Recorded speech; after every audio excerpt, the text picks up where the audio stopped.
Good morning, you guys. We are on Chapter 6 of The Barren Grounds by David A. Robertson.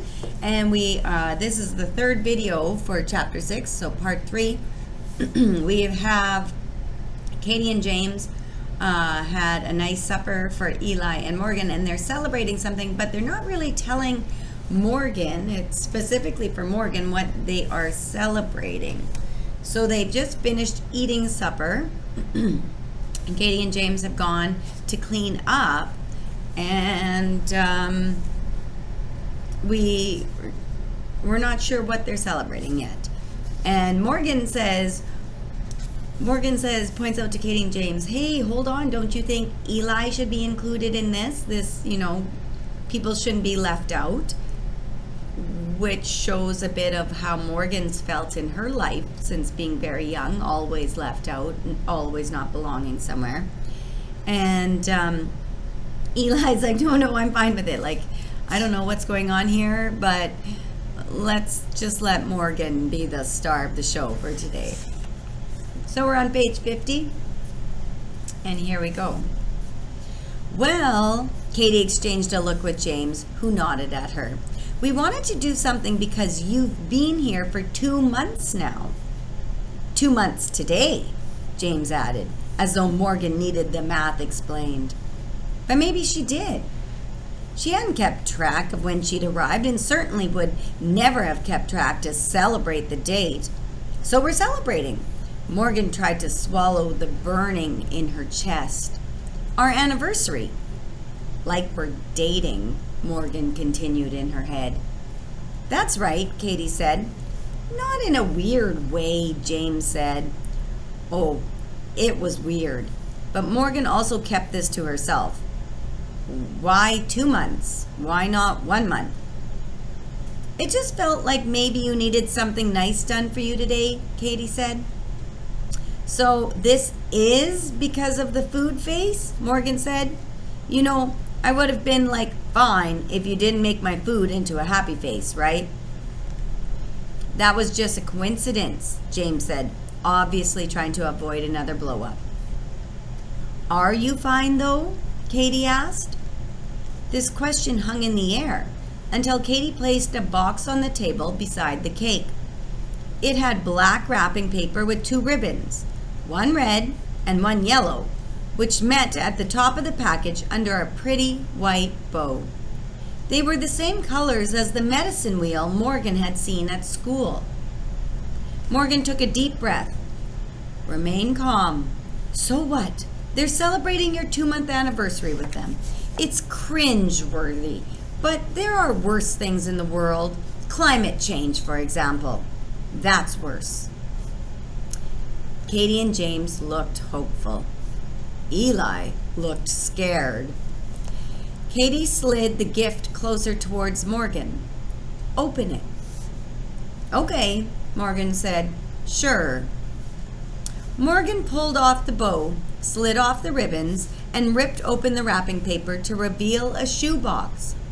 The box read, Manitoba Mucklucks. She lifted the lid and saw a brand new pair of moccasins. They were mostly black, with black leather and black fur around the opening, and a dark shade of gray over the top, with some intricate white beadwork. Morgan closed her eyes and focused on her breathing. Do you like them? Katie asked. Morgan kept her eyes closed as long as she could. Morgan? James asked. Morgan shook her head quickly. She needed a minute. Just accept them and put them on your stupid feet. Let it go.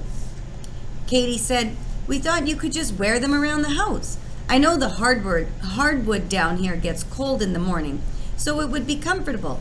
And in the winter, you can actually wear them outside instead of boots, James said. They're called wool teepee. Wool teepee, Morgan repeated, still breathing. We wanted to make you feel more at home, Katie said. Morgan slammed a flat palm against the table. Okay. She opened her eyes. Katie and James looked stunned, frozen, eyes wide. Eli looked like a balloon that had air seeping out of it. "Let me get this straight," she said, trying to lower her voice. "You thought that giving me something cultural as a totally lame 2-month anniversary celebration from a place I was taken from would make me feel more at home here?" "We don't want you to feel disconnected from your culture, that's all," James said.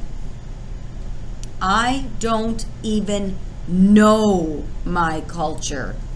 Morgan put both hands against her chest, and she could feel her heart pounding.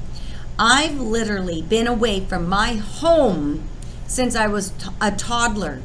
Being a kid with no real home, with no real parents, accepting the fact that there probably won't be a 3 or 4 month anniversary with a cake and moccasins, that's my culture."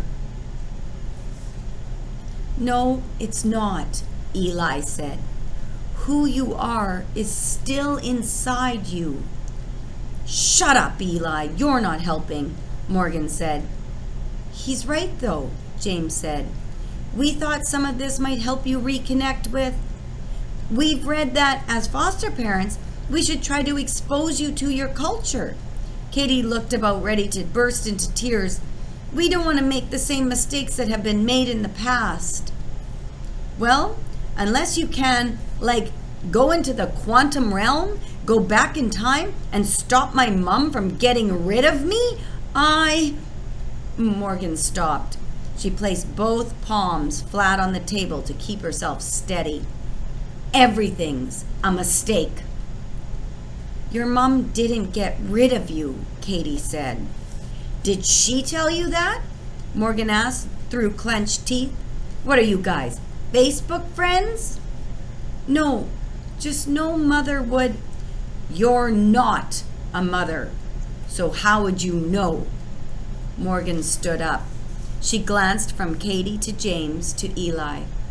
"Maybe you should read one of my books instead of whatever you've been reading, because trying to fix things, trying to fix me, really is a fantasy."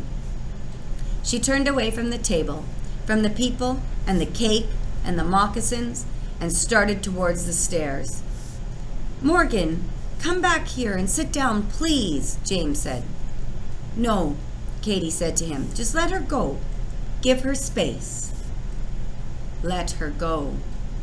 Those 3 words echoed in her mind. Let her go.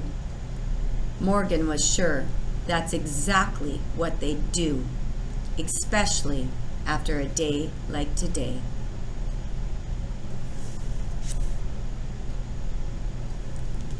So here we have Morgan demonstrating anger and frustration over Katie and James, trying to celebrate her 2-month anniversary of staying with them. And when you first look at it, you think, why is Morgan so upset? Here's Katie and James. They had a beautiful supper for her. They gave her a cake. They gave her a gift. But Morgan brings up some very valid points. She says, "You're trying to help me feel connected to my culture that I don't even know what it's about. I have no idea." Nobody's ever helped Morgan with this ever before. And so in Morgan's view, she's angry about it. Also, when as a person, you are not used to people doing kind things for you, or recognizing you, or celebrating you, sometimes you don't even know how to respond. So Morgan responds with defense and anger and putting up more walls and blockading it, because in amongst all of that, there with Morgan is probably a sense of fear. A sense of, if I let these people in, if I let them be kind to me, if I start to actually like Katie and James, feel accepted by Katie and James, take my walls down around Katie and James, what happens the day that they say, no, Morgan, we've had enough of you and we are going to let you go, right? Let her go. Those 3 words resonate with Morgan, because in her life, that's what everybody has always done. They've always let her go, sent her away, given her away. She thinks her mom gave her away. So this is a very, very